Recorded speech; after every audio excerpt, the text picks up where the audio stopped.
শরীফ ওসমান হাদী নতুন বাংলাদেশের বলিষ্ঠ কণ্ঠস্বর আজ চুপচাপ নিথর হয়ে শুয়ে আছেন রাজধানীর হৃদরোগ ইনস্টিটিউট হাসপাতালে।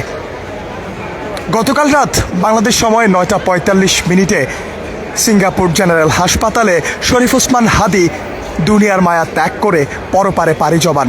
এরপর থেকেই পুরো বাংলাদেশের মানুষ যেন ভেঙে পড়েন। শরীফ ওসমান হাদী আবারও ফিরে আসবেন বলিষ্ঠ কণ্ঠস্বর নিয়ে, অন্যায় অত্যাচার অবিচারের বিরুদ্ধে কথা বলবেন। সেই শরীফ ওসমান হাদী বাংলাদেশের মানুষকে কাঁদিয়ে না ফেরার দেশে চলে গেছেন। শরীফ ওসমান হাদীকে আজ বাংলাদেশ বিমানের একটি ফ্লাইটে করে ঢাকায় নিয়ে আসা হয়।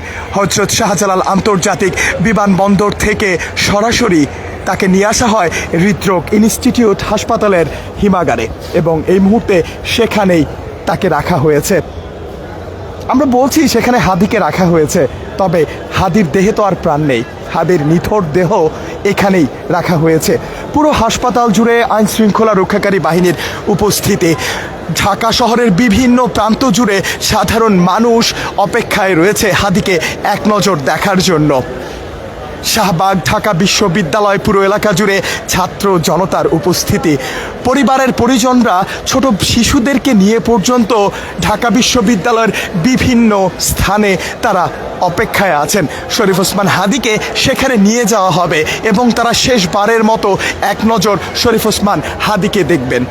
তবে না, ইনকিলাব মঞ্চের পক্ষ থেকে জানানো হয়েছে শরীফ ওসমান হাদীকে শেষবারের মতো আর দেখা যাবে না, কারণ শরীফ ওসমান হাদীকে হযরত শাহজালাল আন্তর্জাতিক বিমানবন্দর থেকে সরাসরি নিয়ে আসা হবে হিমাগারে, এবং যেটি অবস্থিত রাজধানীর শ্যামলীতে হৃদরোগ ইনস্টিটিউটে। আপনারা এই মুহূর্তে সরাসরি দেখতে পাচ্ছেন দূরে যে মর্গ লেখাটি দেখা যাচ্ছে, ঠিক তার ভেতরেই শরীফ ওসমান হাদীর নিথর দেহ রাখা হয়েছে। সেখানে বাংলাদেশ সেনাবাহিনী, পুলিশ, র্যাব, বর্ডার গার্ড বাংলাদেশের সদস্যরা নিরাপত্তার দায়িত্ব পালন করছেন। হাসপাতালের সামনে অসংখ্য নিরাপত্তা বাহিনী, হাসপাতালের চারদিকে মানুষের অপেক্ষা। হাদীকে যদি এক নজর একটু দেখা যায়, হাদীকে যদি দূর থেকে হলেও একটু দেখা যেত, সেই অপেক্ষায় হাসপাতালের চারিদিকে অবস্থান করছে হাদীর ভালোবাসার মানুষগুলো। আমরা রয়েছি হৃদরোগ ইনস্টিটিউট হাসপাতালের ভেতরের অংশে, এবং ভেতরের অংশের এই মুহূর্তের চিত্র যদি আপনাদের সামনে একটু তুলে ধরতে চাই, তাহলে আপনারা দেখতে পাবেন হৃদরোগ ইনস্টিটিউটের যে মর্গ রয়েছে, সেই মর্গের চারপাশে আইন শৃঙ্খলা রক্ষাকারী বাহিনীর সদস্যদের ব্যাপক নিরাপত্তা। প্রথমেই আমরা দেখতে পাচ্ছি এপিবিএন সদস্যদের নিরাপত্তা বলয়, তারপরে রয়েছে আনসারদের নিরাপত্তা বলয়, এবং তার পাশেই আমরা দেখতে পাচ্ছি মর্গের ঠিক সামনেই সেখানে রয়েছে বাংলাদেশ সেনাবাহিনীর সদস্যদের উপস্থিতি, এবং সেনাবাহিনীর সদস্যরা মর্গের সামনের যেই ফটক রয়েছে সেই ফটকের সামনে তারা অবস্থান নিয়েছেন এবং নিরাপত্তার দায়িত্ব পালন করছেন। বাংলাদেশের উচ্চ পর্যায়ের গুরুত্বপূর্ণ স্থানে যারা দায়িত্বরত রয়েছেন তাদেরকে আমরা দেখেছি হৃদরোগ ইনস্টিটিউট হাসপাতালে আসতে, এবং তারা শরীফ ওসমান হাদীকে শেষবারের মতো তারা দেখতে এসেছিলেন। তবে তারা এখনও পর্যন্ত কেউ বলেননি যে তারা শরীফ ওসমান হাদীকে দেখতে পেরেছেন কিনা। আমরা সর্বশেষ দেখেছি বাণিজ্য উপদেষ্টা এবং দৈনিক আমার দেশ পত্রিকার সম্পাদক এবং আরও অনেকে ছিলেন, সেখানে আদিলুর রহমানও ছিলেন। তারা হৃদরোগ ইনস্টিটিউট হাসপাতাল থেকে বের হয়ে যাচ্ছেন, সেই চিত্রও আমরা দেখেছি। প্রত্যেকেই বিষণ্ণ মনে চুপচাপ হাসপাতাল থেকে বের হয়ে যাচ্ছিলেন। শরীফ ওসমান হাদী, যিনি নতুন বাংলাদেশের বলিষ্ঠ কণ্ঠস্বর হয়ে অন্যায় অত্যাচার অবিচারের বিরুদ্ধে কথা বলেছেন, যিনি আওয়াজ তুলেছেন, সেই শরীফ ওসমান হাদী ত্রয়োদশ জাতীয় সংসদ নির্বাচনে ঢাকা 8 আসনের সম্ভাব্য স্বতন্ত্র প্রার্থী হিসেবে তিনি নির্বাচনী প্রচারণা চালাচ্ছিলেন। এবং গত 11ই ডিসেম্বর যখন তফসিল ঘোষণা করা হয়, তফসিল ঘোষণার পরের দিন তথা 12ই ডিসেম্বর রাজধানীর মতিঝিলে ঢাকা 8 আসনের অন্তর্গত এলাকা এবং শরীফ ওসমান হাদী সেখানে তারা নির্বাচনী প্রচারণা চালান। এবং আপনারা যেমনটি জানেন, আগে পরেও আপনারা দেখেছেন সংবাদ মাধ্যমে সেই সমস্ত খবরগুলো উঠে এসেছে, এবং যেখানে দেখা গেছে প্রতি ওয়াক্তে নামাজের পর বিভিন্ন মসজিদে যে শরীফ ওসমান হাদী নামাজ আদায় করে পরবর্তীতে মুসল্লিদের সাথে কুশল বিনিময় করতেন, তাদের সাথে কথা বলতেন, তার হাসি মুখে তার হাতের যে লিফলেটটি সেটি তিনি বিলিয়ে দিতেন। ঠিক একই কাজ করছিলেন ডিসেম্বর শুক্রবার মতিঝিল এলাকায়। সেখান থেকে নির্বাচনী প্রচারণা শেষ করে বিকেলের দিকে তিনি শাহবাগের দিকে ফিরে আসছিলেন রিকশায় করে। রাজধানীর বিজয়নগর এলাকাতে আসামাত্র বাইক করে এসে দুর্বৃত্ত ফয়সাল, এবং যার পরিচয় ইতিমধ্যে নিশ্চিত, সেই ফয়সাল শরীফ ওসমান হাদিকে উদ্দেশ্য করে গুলি করেন এবং সেই গুলি শরীফ ওসমান হাদির মাথা ভেদ করে অপর প্রান্ত দিয়ে বের হয়ে যায় এবং গুলির একটি অংশ শরীফ ওসমান হাদির মাথার ভেতরে রয়ে যায়। শরীফ ওসমান হাদি লুটিয়ে পড়ার পর তাকে তার সহযোদ্ধারা, সহকর্মীরা তাকে ঢাকা মেডিকেল কলেজ হাসপাতালে উন্নত চিকিৎসার জন্য নিয়ে আসেন এবং সেখানে বেশ অনেকটা সময় ধরে, কয়েক ঘন্টা ধরে তিনি সেখানে চিকিৎসারত অবস্থায় ছিলেন। পরবর্তীতে শরীফ ওসমান হাদিকে শেষ ঘন্টায় তাকে লাইফ সাপোর্টে রাখা হয় এবং লাইফ সাপোর্টে রাখা অবস্থায় শরীফ ওসমান হাদিকে পরবর্তীতে উন্নত চিকিৎসার জন্য তাকে বসুন্ধরা আবাসিক এলাকায় অবস্থিত রাজধানীর এবার কেয়ার হাসপাতালে নিয়ে আসা হয় এবং সেখানে তিনি চিকিৎসাধীন অবস্থায় ছিলেন। পরবর্তীতে ডাক্তারদের পরামর্শ, পরিবারের ইচ্ছা এবং ছাত্র জনতার যেই দাবি শরীফ ওসমান হাদিকে উন্নত চিকিৎসার জন্য বিদেশে স্থানান্তরিত করা হোক, সেই দাবির প্রেক্ষিতে ডাক্তাররা যখন পরামর্শ দেন শরীফ ওসমান হাদি 4 ঘন্টা বিমানে জার্নি করে সিঙ্গাপুরে পৌঁছতে পারবেন, সেই পরামর্শ অনুযায়ী বাংলাদেশ সরকারের, অন্তর্বর্তীকালীন সরকারের পক্ষ থেকে সিদ্ধান্ত নেওয়া হয় শরীফ ওসমান হাদিকে বিদেশে উন্নত চিকিৎসার জন্য পাঠানো হবে।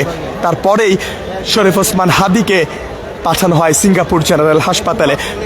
যেদিন এবার কেয়ার হাসপাতাল থেকে শরীফ ওসমান হাদিকে বিমানবন্দরে নিয়ে যাওয়া হচ্ছিল, মনে হচ্ছিল শরীফ ওসমান হাদি যেন ভিভিআইপি প্রোটোকল পাচ্ছে। পুরো রাস্তা ফাঁকা, সাধারণ মানুষ প্রতিদিনের মতোই সড়কে অবস্থান করছিল।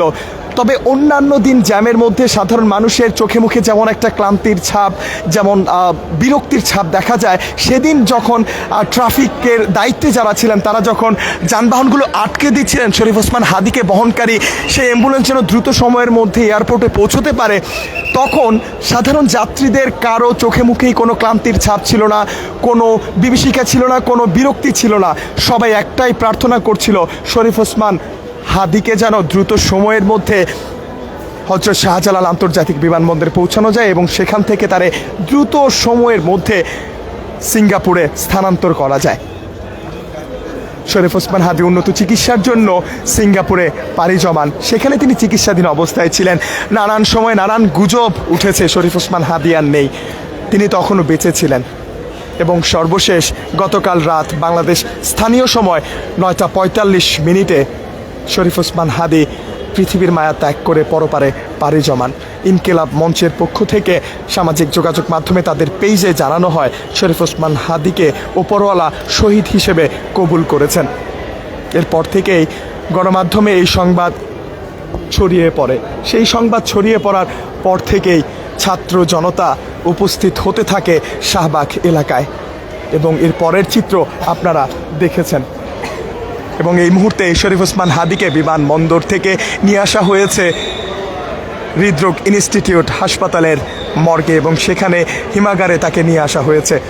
আমরা দেখতে পাচ্ছি তার কাছের মানুষ যারা রয়েছেন, যারা হাসপাতালের ঊর্ধ্বতন কর্তৃপক্ষ রয়েছেন, সরকারের উচ্চ পর্যায়ে যারা এখানে রয়েছেন, তারা শরীফ ওসমান হাদিকে দেখতে আসছেন এবং আমরা দেখতে পাচ্ছি বেশ কয়েকজন নেতা ইতিমধ্যে রয়েছেন হৃদরোগ ইনস্টিটিউট হাসপাতালে এবং সেখানে আমরা দেখতে পাচ্ছি তাদের কাজের তোড়জোড় এবং সেখানে অনেককেই অশ্রুসিক্ত চোখে শরীফ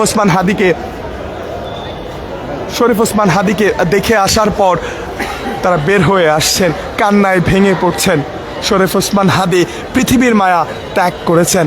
শরীফ ওসমান হাদি আর কখনো বলিষ্ঠ কণ্ঠস্বরে বলে উঠবেন না আমরা এই বিচার মানি না, আমরা এই বিষয় মানি না। আর বলবে না এই কাজের জন্য অমুক দায়ী, ওই কাজের জন্য সে দায়ী, তাকে শাস্তির আওতায় আনা হোক, বিচারের আওতায় আনা হোক। বলিষ্ঠ কণ্ঠস্বর শরীফ ওসমান হাদি পৃথিবীর মায়া ত্যাগ করে পরপারে পাড়ি জমিয়েছেন। সর্বশেষ যে তথ্য, শরীফ ওসমান হাদিকে আগামীকাল বাদ জোহর মানিক মিয়া এভিনিউতে নিয়ে যাওয়া হবে এবং সেখানে তার জানাজা অনুষ্ঠিত হবে এবং তারপর ঢাকা বিশ্ববিদ্যালয়ের কেন্দ্রীয় জামিয়া মসজিদের পাশে জাতীয় কবি কাজী নজরুল ইসলামের সমাধিস্থলের পাশেই তাকে সমাহিত করা হবে। এবং সর্বশেষ যে চিত্র আমরা দেখে এসেছি,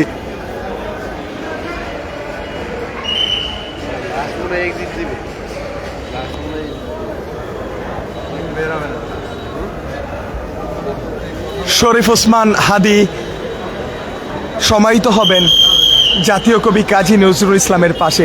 এই সংবাদ ছড়িয়ে পড়ার পর থেকেই সেই কবির সমাধিস্থলের সামনে হাজারো হাজারো মানুষের উপস্থিতি। তারা শুধু দেখছেন শরীফ ওসমান হাদিকে যেখানে কবর দেওয়া হবে। আমরা দেখতে পাচ্ছি সাদিক কায়েম রয়েছেন, ডাকসু ভিপিকে আমরা দেখতে পাচ্ছি।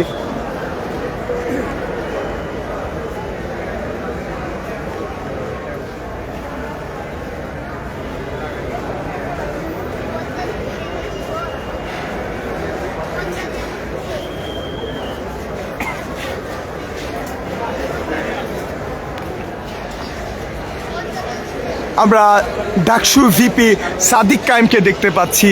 তিনি মর্গ থেকে শরীফ ওসমান হাদিকে দেখে বের হয়েছেন, বিষণ্ণ মনে তিনি দাঁড়িয়ে আছেন।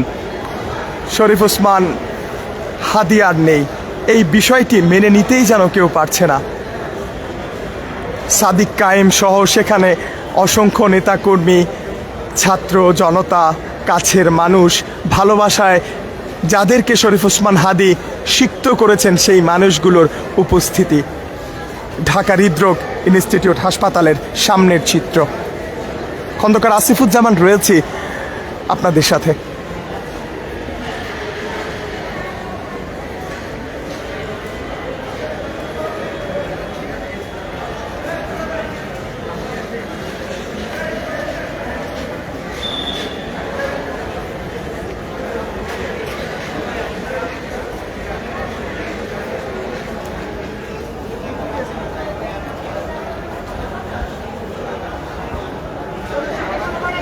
দর্শক, এই ছিল রাজধানীর হৃদরোগ ইনস্টিটিউট থেকে